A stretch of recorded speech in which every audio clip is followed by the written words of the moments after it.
Siifaan baay'ee galatoomii nu wajjin turtii taasisuudhaaf fedhii agarsiisuu keetiif mee jalqaba eessatti dhalatte akka guddatte nutti murraa eegalla. Ani keetti dhaladhe magaalaa Adaamaati. Garuu waan keessaa qabu tokko sin qabu kan guddadhe gara Arsii Aanamuuneessaa gara magaalaa Qarsaa kan jedhamu gara baadiyyaa irratti guddadhe. Mee sana booda gara biyya Neezerlaand deemte yoon dogoggoruu baadhee umurii kee waggaa 15tti mee maaliif deemuu dandeesse adeemsa imala keetillee nutti himi. Ani akkeetti deeme yeroo dura ijoollee ta'ee deeme 15 safara 15 deeme adeemsitti deeme akkuma nama asuma baay'ee achumatti yeroo an deemu sana gara I think kuda tokko waggaa 10 ta'eera. As keessa biyya kana keessatti baay'ee namatti hin tolu akkuma baay'een achitti hafuu fi itti yaadeet namachi jiru wajjin illee dubbadhe achumaan achitti hafee namatti hin tolu ture jireenyaafis ispoortiifis asitti yeroo saniif. Ispoortii asumatti eegalte jechuudha sana booda achi deemtee baqattummaa gaafatte immoo. Ispoortii asumatti eegale yeroo xiqqoo ta'ellee mana barumsaatti deemuuf baay'ee fiigicha akka malee jaalladha tureellee taaddaagii ijoollee xiqqoollee ta'ee dorgomii onnoo keessatti cadhistee akka ijoolleen dorgomuun jira hin jaalladha ture safara keessatti illee akka malee outdoorii ture nama keessa doon ta'e nama ala jaalladhu ture akka malee. Ana akka tasaa achi deemeellee waa ispoortii sammuu koo keessa itti dhiise garuu jireenya koo keessatti waan outdoorii jaalladhuuf nama ala keessa jaallatu baay'ee natti hin tolle achuma gara barumsaa deemee ture achitti barumsa koo osoo baradhuyyuu ijoolleen ispoortii hojjetan hin jirani isaan ka gara ispoortii akka deema akka ispoortii hojjennu eegalsiisan. Jireenya biyya Neezerlaand akkamitti bartee wanti sitti ulfaatee jira ture? Jireenyi biyya Neezerlaand akka deeme baay'ee natti ulfaateera umrii haga waggaa 2-3tiif yoo beekta irra guddinaan ijoollee baadiyyaati. Ijoollee baadiyyaa keessatti balballi banaadha namni warra ollaa walitti dhufaa sooshaali baay'ata biyya kana keessatti yeroo achi dhaqu akka tasaa bakka gaariillee nan geenne under age ka jedhamu eenyu keessa ture mana under age jedhamu keessa ture. Yeroo hundaa balballiin cufamaa annamoo nama ala baay'isu siin jedheera ala oola yeroo hundaayyuu haadha kootiin sabootaniif wallola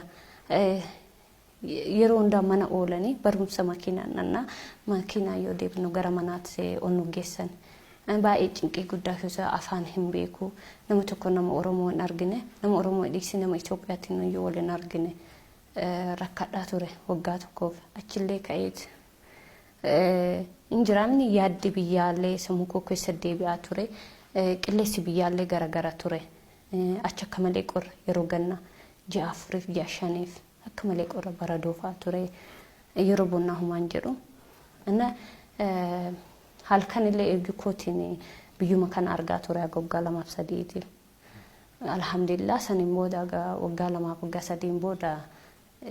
addaaftii ta'ee jireenya biyya sanii waliin. Mee jalqaba yeroo fiigicha kana eegaltu atleetiin ati fakkeenya godhattee eegalte ni jira yeroo tokkollee akkasuma atleet Fayyisaa Leellisaa naanaaf goota kooti yeroo jettu dhaga'amteelta gootummaan isaa gama kamiin kan jedhu sanatti himame.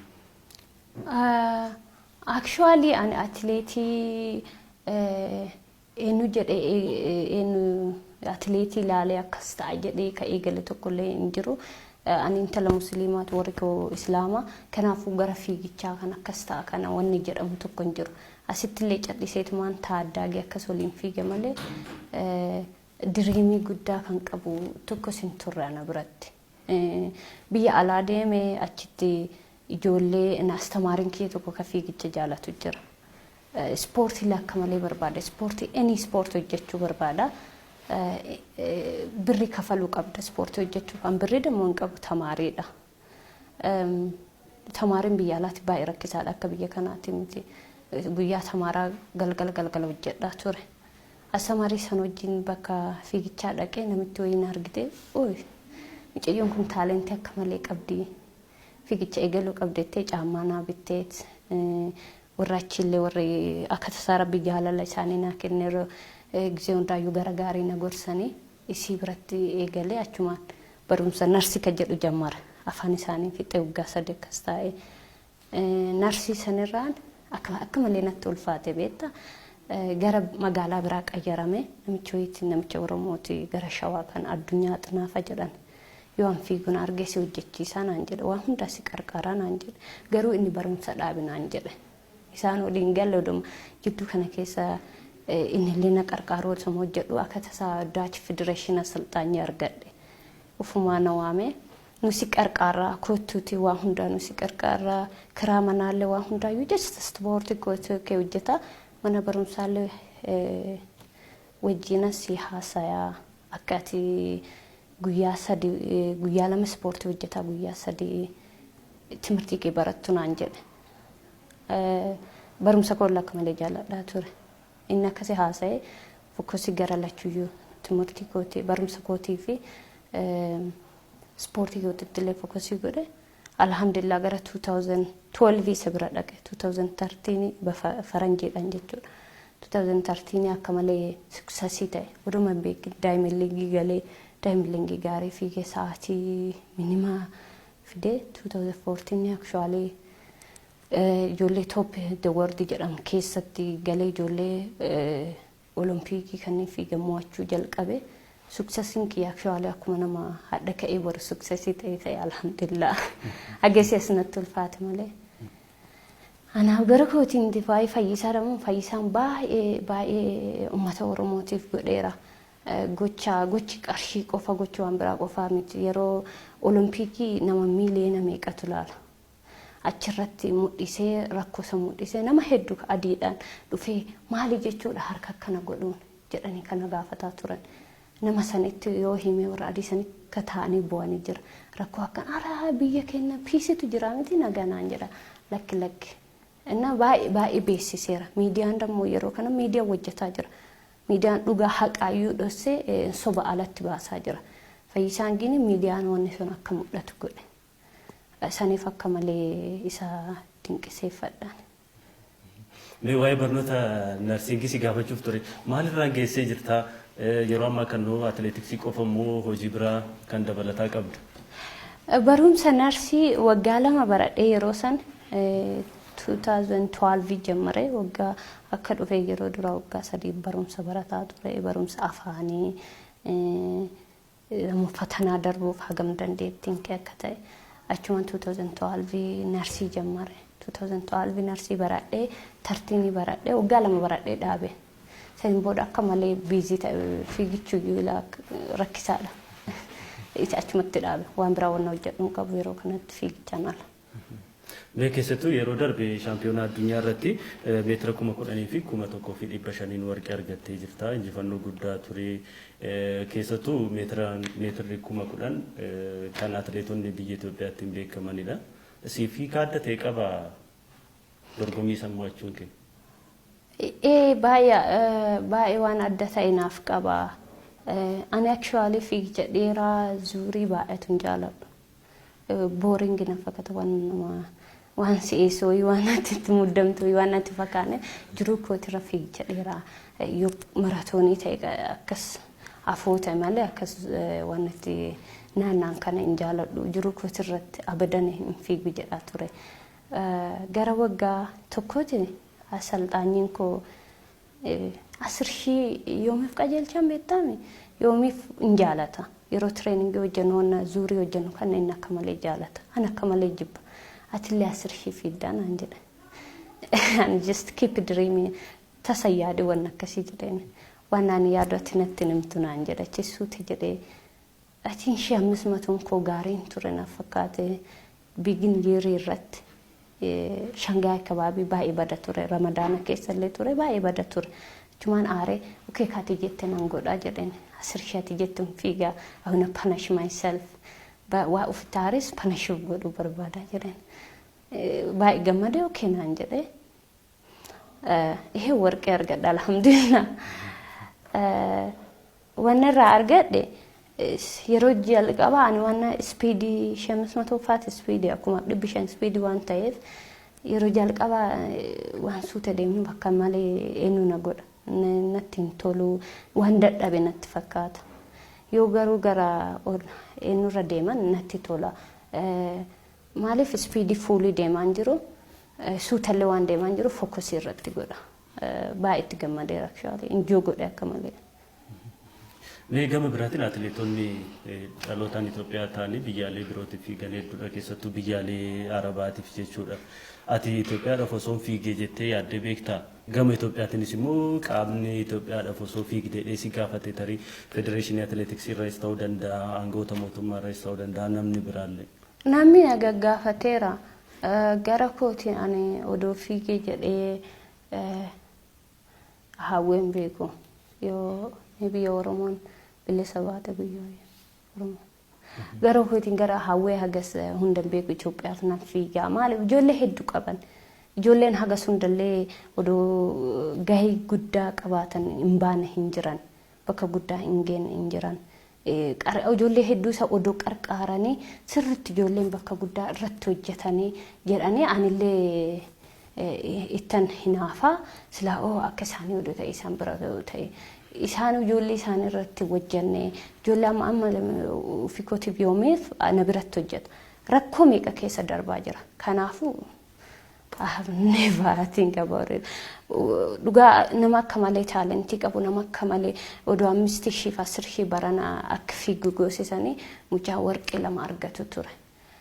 Sammuu isaa baay'ee baxabaxameera akka malee baxabaxaniiru yookiin 10,000 fiiddu jedhanii yookiin 5,000 fiidda jedhanii gizee hundaayyuu rabshaadha sammuu isaa keessa yeroo hundaayyuu yookiin na ari'an jedha yookiin federeeshinii waliin gallu jedha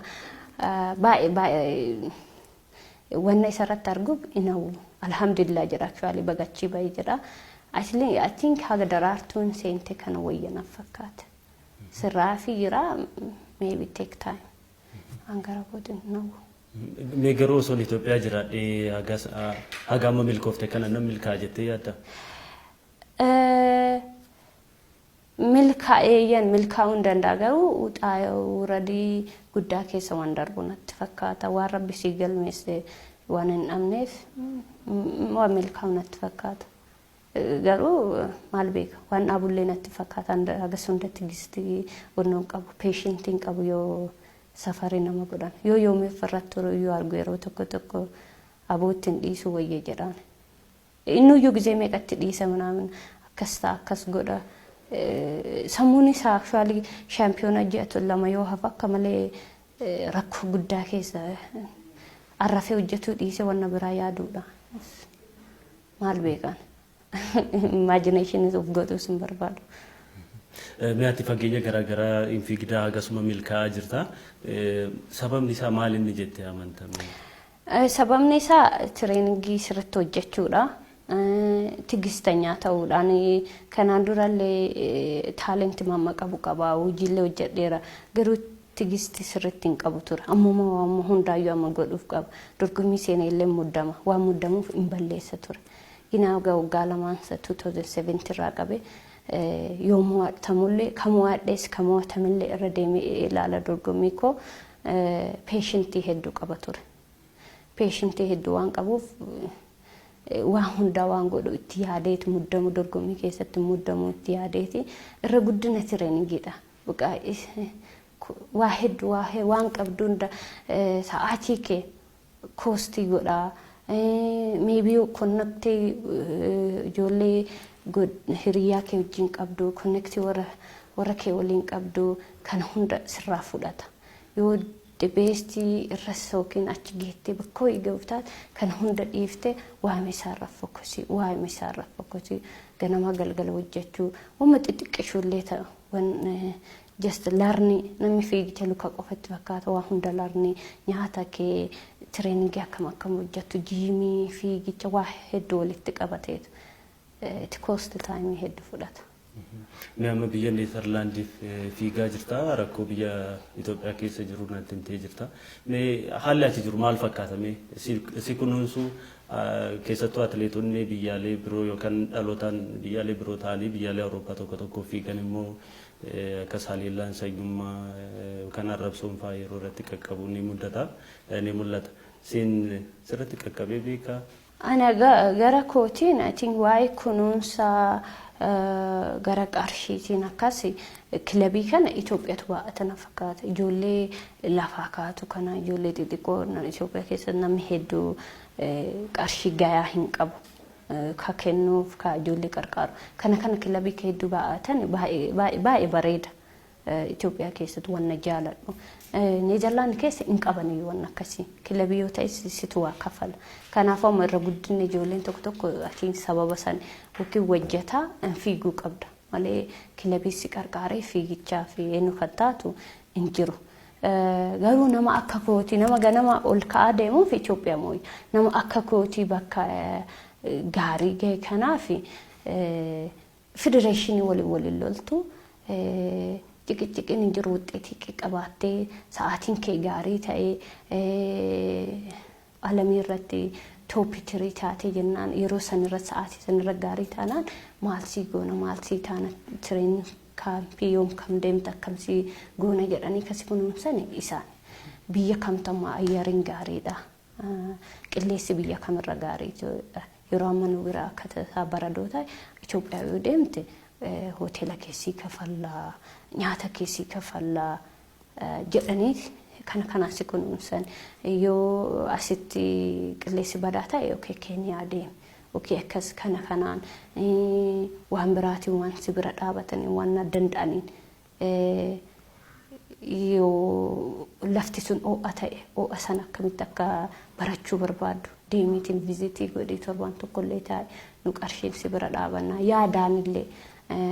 نمفودين نياتا واي نياتا بيكو كان أكسي غرسو ينو قداني جيمي كسي وجاتشيسو ينو سي قداني كان سبرت آبتني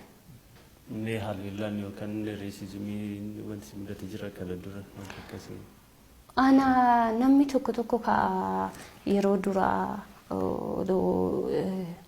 lamuma biyya sanin argatime kamudatun jiran gara kootin agamawne namudaten jiru ne erga athletics kan egalte boda wanti buufadhe jettu maalinni amma fakkeenya atleetonni investmentii kana keessatti illee yeroo hojjetan mul'ata maatii isaanii gargaaru maal kun jira waa isa wanti dubbachuu barbaadu jira as gara rufaa'eli gara sulultaa akkasii lafa bitadheera when investment itti yaadaa ture and actually one of the young athletes agana argata jira malee akka warra duraanii qarshii ol kaa'ate miliyoona akkas biliyoona lafa kaa'ate warra akkasiin diggeen kiyya inshallah gana dhufaa jira ufafoo investmentii hojjechuu barbaada especially gara naannoo Arsii naannoo Muuneessaa magaalaa xixiqqoo keessatti bakka ittiin beekamne jiran bakka magaalaa guddisuu irra guddina ufiif qofa doon ta'in sabaachi ummatachi dhalate san magaalaan isaanii guddattee arguu nan barbaada ufafoo odoon akka timirti beetii banamees natti tola inshallah በተለይ ወረ ዱባራ ወረ ጭንቁፈሙ ከነ ወዶ ቀርቃራሜ እና ፕሮጀክቲ ቀርቃርሳለ ሰው በኔ ሳይት ያዳ ጅራውና ከና ጆሌ ዱባራ ጆሌ ራኮራ ጅራና ጆሌ ረኮ ከሰ ደርበን ከነን ቀርቃሩ ወረ ቢሻን ቀምነ ከነኒ ወጀቹ ፊ ወዶ ረብና ጎዴ ከነሱ ክሰሲ ታዬ ነቲ ቶላንግ ገማኮቲ ያኔ ቀርሺ ወለ ረኮ ፈቱ ዶንታይኔ ናመለ ቀርቃርቴቲ namasan ummanni sono kinnaanoo sanii gammadee argulleen qabeenya tokko jedhee yaada. Namoonni si beekan siifannoo fi amantummaa cimaa qabdeedhanii jedhanii yeroo haasaan dhaga'ama. Mee ciminni keenni guddaan maali jettee yaadda? Ammoo dorgommii kee kana keessatti atleetii sodaattu ni qabdaa? Ani duraan atleetii odoon ta'in fiigichuma nan sodaadha. Narvisii fiigicha kan mo'achuu barbaada tasamo'atamuun barbaadu rabbina dhiisu tasamo'achuun barbaadu dursee sammuu keessa saayikooloojii keessatti wat yoo mo'atame yoo jedhu natti deddeebi'a saniif jecha dorgommii 2015-16 dorgommii balleessa ture odoo biraan gahin dura odoo mo'atame yoo jedhu gina amma atileetii sodaachuu doontan fiigicha akkamitti akka ba'u barbaadu. Konfidensii qaba alhamdulillah konfidensii akkana hojjedheera kana hojjedhee kanaan deema. Wanni fe'ee haa galu isti kanaan deema jedha. Isa atileetii sodaadhu hin jiru atileetiin baay'ee xankaaraadha jedhee yaadu odoo jiraate cimaadha jedhee jiraatu odoo jiraate Almaaz Ayyaanaa baay'ee strongidha. Mucayyoo Itoophiyaa taa amma jammartu akkas hitan oliif fiidu. Kunniin baay'ee ijoollee dinqisiifadhu. Mee ati afaan meeqa akka dubbattu nutti himi? Oromiifaa nan dubbadha. Amma interview kanarra waa akkam akka dubbanne hin beeku garuu Oromiifaa nan dubbadha. Afaan kooti afaan haadha kootiiti. Achirraan afaan daachi dubbadha. Achirraa Ingiliffa dubbadha. Amaariffa illee xinnoo nama qora. Mee miidiyaa hawaasummaa hin fayyadamtu? Feesbuukii fa'aa jirtaa hin fayyadamtaa? Sababni isaa maali? Feesbuukii nan fayyadama ture. Yeroo dura san haga eenyu ta'ee waggaa lama akkas ofirraa diileetii godhe. Koosta taayimii koona alaa balleessaa meesejii nama si barreessu yeroo fiigicha fiigee fa'aa gisee tokko meesejii 100,000 banaa sa'aatii hin qabu sa'aatii 7 olii gadi eenyu godhu. Actually nama akka kootiitiif social meediyaan barbaachisa beekumsa ol beeksisuuf gara kootiitan waan gaarii gara kooti waan itti amanuu fiigicha keerra goobasii ta'uu barbaade isarratti eenyu taanaan nagaa namni na beekee beekifaati. Siifaan bultii jaarrattee jirtaa? Dhiyooma kana nikaa godhadheera gara ji'a akkas ta'eera. Abbaa warraa kee biyya kamii akka ta'e? Abbaa warraa koo Wallagga Naqamteedha. Toleme gaafin inni biraa keessattuu leenjisaan kee kan duraanii Albeeltoo Saalaazar qoricha nama jajjabeessu hojii wal qabatee dorgommiirraallee ittifamanii turanii hojii isaanirraa. Ati immoo nama sana wajjin uumama qunnamtii akka hin qabaannee fi gochi raawwatameera jedhames si leenjisoo osoo eegaliin dura akka ta'e himaa turte. Hojii kee irratti yookaan dorgommii kee irratti miidhaan inni qaqqabsiise dhiibbaan inni qaqqabsiise jira? Akkuma jette wannoollee yoo laalte waan ana wal ga'uun qabu waggaa 10 dura wanna uumame gara kooti Alberto kan beekan dhugaa siin jedha nama gaarii namaaf yaadu nama hojjetee bakka guddaa ga'u ijoollee asalxaanyii arge keessa kanaan durallee asalxaanyii adii qaba ture Dutch namaaf yaadu garuu Albertoon caamaa taa'e ijoollee fidhaa yoo ijoollee luka dhukkubee baay'ee hojiin olii gannaanaa rakkoo san furmaata fiduuf jecha injirii isa biratti eenyu itti akkuma naayikii keessa waa hojjetu paaworii hedduu waan qabuuf garasiin baay'ee si qarqara nama gaariidha guyyaa faamilii isaa eenyu qabuun ayyaanaatiin nu bira ijoollee tireeningii fa'aa kennaaf akka malee nama eenyu isaa leenjisummaa isaatiif bakka tokkoffaa kenna ijoolleef tokkoffaa kenna achirraa warra isaati faamilii isaati nama akkanaati isa beeka ka uumame jedhan waggaa 10 dura waan an keessaa beekus hin qabu warra kan jedhe qofa doonteen ka barreeffamillee jarruyyuu ati apologize wanna godhuun qabnu wanna sitati hojjetteerta beekaa doonteen sitati hojjetteerta waa hojjetteef qaxxaamuu qaba nama gaarii akka taateen beekne namni jedhanii wanna ka isaan barreessanii ka ittiin panashii godhanillee saniin garuu miidiyaa irratti ka dhufu waan biraatiin. Angara kootiin wanna tokko wanna argee hin qabu wanna narra ga'illee hin qabu gara Alberto irraan nan dhufe. Garuu of course baay'ee rakkadheera baay'ee wanna hin beekne keessatti wanna ani keessa wanna keessaa hin beekne keessatti ani waggaa lama odda isa bira dhaqee. Odoo yeroo kanatti namni tokko waa hojjetu barbaade nama akkanaa bira dhaqu already waan soqamaa jiru sillee gizee hunda silaalan jechuudha. Isa bira dhaqee isa ufoo gizee hundaayyuu teestii na godhan gizee hundaayyuu nama rammaran gizee hunda asittillee kaleessaayyuu amma mirmaraa qaba ture akka drug free ta'an bakka hundatti. Alberto bira dhaquun durallee ani sa'aatiin kiyyees meedaaliyaa illee nan qaba ture. Isa birallee dhaqee dammoo namni wanna kana dalagu konstaantii miti yeroo hundaan konstaantiidha. Bar'een gada baranillee ta'eera hojii asadii afuriiti konstaantii dura galamu waancaatitti warra kana dalagu irra guddan yeroo tokko fiigan yeroo tokko badan. Namni tokko maaliif isa bira dhatte jedha maal akkas taate jedha diraagiidha jedha. Baay'ee awwaan sammuun koo jeeqamu adoon waan beeku tokko hin qabu maaltu nagaa jedhaa ture duraan. Inni waan namni akkasiin jedhu is like akkamitti ta'uu danda'a ani ganama galgala teestii na godhani akkamitti akkana namni naan jedha. Yeroo ammaa kana dammoo sirriitti wanni miramaraa maashiniin isaa maaliin isaa teknoolojii haayee nama waan kana fayyadamu yoosuu qaban. Baay'ee nagaddisiise infektiilee hedduun irratti godheera batalee guyyaa dorgommii waa hedduun iyyuu Atlet sammuu namaallee nu godheera gara kootiin inshaallah bara dhufu nama bira deemeetiin waan amma ta'e kana akkan eenyu ta'e mul'isu barbaada. Mee piroojeektiin akka jalatti leenjaa turte inni immoo cufameetiin jira amma muraasa naa eegalteerta leenjisaa haaraa argatteerta moo leenjisa haaraa manaajarri koo arganiiru. Piroojeektiin cufameera namichi wayii hin jira ka isaa wajjin leenjisu duraan. Garuu ati anaaf yoomii fi gara biraa deemna nuuf fakkaata leenjisama kama biraa kama isaan waliin wanna tokko walitti hin jennu. Beekama beekuu dandeenya? Hin beeku sirriitti maqaa isaa. Akkasnaan jedhaniiru garuu as Ameerikaa keessa ta'e magaalaa Saa'udoon ta'e magaalaa biraati.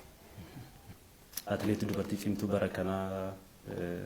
badhaasni si jala miliqee jira. Na miliquun qabu ture jettee yaadda waan sitti dhagahame? Lakki gara koo maalatti fakkaatu gara kootiin ani wanna wajjedheera isaan wanna eenyu akka ka'eenyu ta'e abbaa eenyu kabeessa akka ta'e filachuun mirga isaaniiti. Haga sundallee wanna ofii muddaman ishee ofii keetii dorgommii san gaarii fiigee mo'adhu malee shillimaata akkas ta'e dibeesti ta'uu kanaaf sooshaal miidiyaaleen jaalladha. Uumaa infektiin hin goone ashwaalii natti toleera yaala odoo tabaranaa ta'e giddeetaa achi dhaqee maali uffata irraas libsi halkanii kaayinnu isa uffadhee achi deemeetiin guyyaa tokko wana bararaa dadhabeera already shaampiyoona ullee gaddeemu iyyuu narraa qannase. Bara dhuftu 2020 keessa Oloompikiin hin jira isaaf qophaa'aa jirta fageenya akkamii irratti dorgomuudhaaf akka yaadde nutti yoo iciitii ta'uu baate jechuudha. Lakki iciitii miti akkuma baranaa kana hunduma irratti fokusii godha 800 haga 10,000 nan hojjedha dorgommiilee seenaatuma hundaayyuu dheeraas gabaabaas nan fiiga depend yeroo sanitti kamirratti akka cimaa ta'e akka baranaa rabbinaa godhe yoo kondiishiniin koo gaarii ta'e haalaan irra jiru yoo bareeda ta'e akkuma baranaa kana 10,500 fiiga yookaan bara dhufu akkanatti fakkaatutti 5,000 fi 10,000 filadhu natti fakkaata. Barana 10,500 ka filadhe rakkisa riskii ture 500 ijoolleen hedduu goobaziidha. Mo'atamuus ni danda'ama bara dhufu kam akka meedaaliyaa akka argadhu Oloompiikii waan ta'eef kamtu akkanatti salphatu isa keessaa filadha. Sammuu koo keessa ka jiru 5,010 akkas waan godhu natti fakkaatu. Solee dhumarratti ergaa qabdu yookaan immoo osoo dubbadhee wanti jettu yoo jiraate. Galatooma waan invaayitii na gootaniif wanna biraa waan jedhu keessaa waa atileetii Itoophiyaa ijoollee xixinnoo irratti odoo hojjetanii baay'ee bareeda jira. Ijoollee xixinnoo kun waggaa 12, 13 isaan odoo dura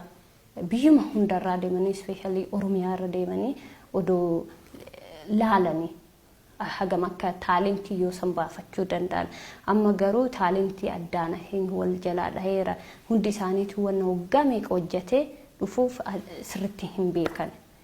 ijoollee namni hojjete ka hojjetutu irra fiiga akka jedhutti yoo dhagaan ta'e timirti beeti ka jedhamu yoo dhaabuu baatanii ka duraan timirti beeti keessatti fiigaa turre dorgommii timirti beeti isa odoo dhaabuu baatanii. Itoophiyaa yeroo baay'ee dhuftaa Siifaan? Amma waggaa sadii waggaa dhufaa ture. Waggaa sadii waggaa dhufaa ture ijoollee fira kootiyyuu ka beeku ijoollee xixiqqootu jira akka malee danda'anii akka malee goobaziidha. Even ijoolleen obboleeyyan kootiyyuu gini ijoolleen warra rakkataa qofa kamaaragaa hojjetu warri sirriitti yeroo tokko hin hojjettu ijoollee yoo garuu ka timirti beetii san fiisisan hundi isaaniitu hin fiiga yeroo koo akkas ture ka timirti beetii kompitiishinii hin jiraa miti akkas ture akkasitti yoo san baasta ijoollee taalentii amma dhaabbateera na fakkaate odoo inni sun dhaabbatu baay'ee bareeda ijoolleen sirriitti baan ijoollee sila. Baay'ee galatooma. Galatooma isinis baay'ee galatoomaan baay'ee